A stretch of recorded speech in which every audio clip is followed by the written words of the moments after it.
এইবার শাইখ আহমদুল্লাহ সরাসরি আব্দুল্লাহ বিন আব্দুর রাজ্জাক সম্পর্কে কি বলল, আপনারা সেই ভিডিওটি সর্বপ্রথম দেখে নিন।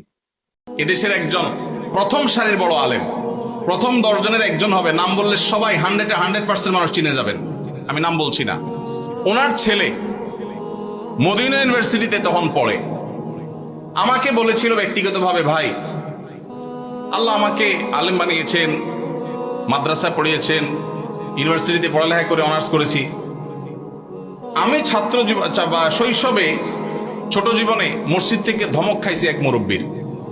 আমি মরণ পর্যন্ত ভুলবো না আমার মনে কতটা আঘাত সেটা এঁকে দিয়েছে। বহু ধমক জীবনে খেয়েছি, কিন্তু ওই ধমকটা ভুলবো না। মসজিদে গিয়েছি বহুত আবেগ নিয়ে, অনুভূতি নিয়ে, একটু দুষ্টামি করেছি, যেই ধমক খেয়েছি আমার ভেতরটা কেঁপে উঠছে। আমি চিন্তা করি, আমার জায়গায় একজন সাধারণ মুসলমান যে এতটা ইসলাম বুঝে না, হয়তো স্কুল কলেজে পড়েছে, সে যদি আঘাতটা পাইতো সে হয়তো নাস্তিক হয়ে যেত, সে তো ইসলাম থেকে দূরে সরে যেত। এই জন্য মসজিদ থেকে বাচ্চাদেরকে ধমক দিবেন না। আদর্শ মসজিদের জন্য, বাচ্চাদের জন্য, যুবকদের জন্য, এমনকি মা বোনদের দ্বীনি শিক্ষার জন্য চিন্তা ভাবনা, ফিকির, তাদের জন্য পর্দা, প্রাইভেসি রক্ষা করে কিভাবে তাদেরকে দিনদার বানানো যায়, ফরজে আইনের ইলম শেখানো যায়, সেই ব্যবস্থাপনা থাকতে হবে। মসজিদ থেকে জনসেবামূলক কার্যক্রম থাকতে হবে। জনসেবার জন্য পয়সার দরকার নাই, ইচ্ছা যথেষ্ট। আমি একটা ক্যাম্পেইন শুরু করছি। প্রত্যেক এলাকায় যুবক ভাইয়েরা ইমাম সাহেবদের নেতৃত্বে এলাকা পরিচ্ছন্নতা অভিযানে নেমে যান। আপনার এলাকাটা সবচেয়ে ক্লিন রাখেন। প্রতিদিন 1 ওয়াক্ত নামাজের পরে 10 মিনিট করে এলাকা ভাগ করে নেন।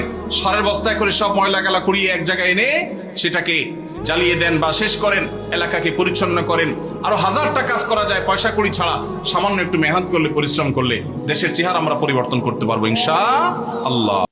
আসসালামু আলাইকুম সম্মানিত দর্শক মন্ডলী, শাইখ আহমদুল্লাহ এইবার কি বলল আব্দুল্লাহ বিন আব্দুর রাজ্জাক সম্পর্কে আপনারা সম্পূর্ণ ভিডিওটি দেখলেন।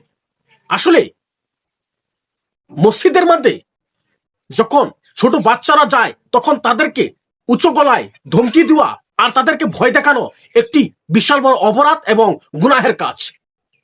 তুর্কির একটি মসজিদের মধ্যে লেখা আছে, যদি বাচ্চা পোলাপানরা মসজিদে হাল্লা না করে তাহলে তুমি বুঝতে পারবে আগামী জেনারেশনের সমস্যা আছে। তার মানে আপনি একটি বাচ্চা খেলাধুলা নিশ্চয় করবেই, মসজিদে হোক, বাড়িতে হোক, যেখানে হোক। সেই জন্য মসজিদে বাচ্চাদেরকে নিয়ে আসার জন্য উৎসাহ দিবেন এবং তাদেরকে স্নেহময় মমতা দিবেন যাতে তারা মসজিদে গিয়ে আসে। পকেটে করে চকলেট নিয়ে যাবেন যাতে তাদেরকে মসজিদে দিতে পারেন। সেভাবে তারা ইসলামের দিকে আকৃষ্ট হবে, ইসলামের প্রতি তারা আন্তরিক ভালোবাসা আসবে, তারা অতি শীঘ্রই তারা ইসলাম সম্পর্কে জানতে পারবে, তাদের হৃদয়ের মধ্যে ইসলাম সম্পর্কে ভালোবাসা জেগে উঠবে। সেই জন্য তাদেরকে মসজিদ আসার জন্য উৎসাহ করবেন। আর তারা যদি মসজিদে যায় তাদেরকে ভয় দেখানোর থেকে দূরে থাকবেন, তাদেরকে ভয় মুটমাট দেখাবেন না, তাদেরকে সবসময় ভালোবাসতে হবে।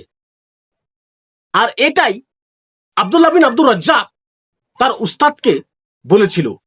আর এই সম্পর্কে শাইখ আহমদুল্লাহ এই বক্তব্যটাই রেখেছে। আজকে এই পর্যন্তই। আরেক ভিডিওতে আবার দেখা হবে। আপনারা যদি ইউটিউব থেকে দেখছেন তাহলে সাবস্ক্রাইব করুন, আর যদি ফেসবুক থেকে দেখছেন তাহলে ফলো করে রাখুন। আসসালামু আলাইকুম ওয়া রাহমাতুল্লাহি ওয়া বারাকাতুহু।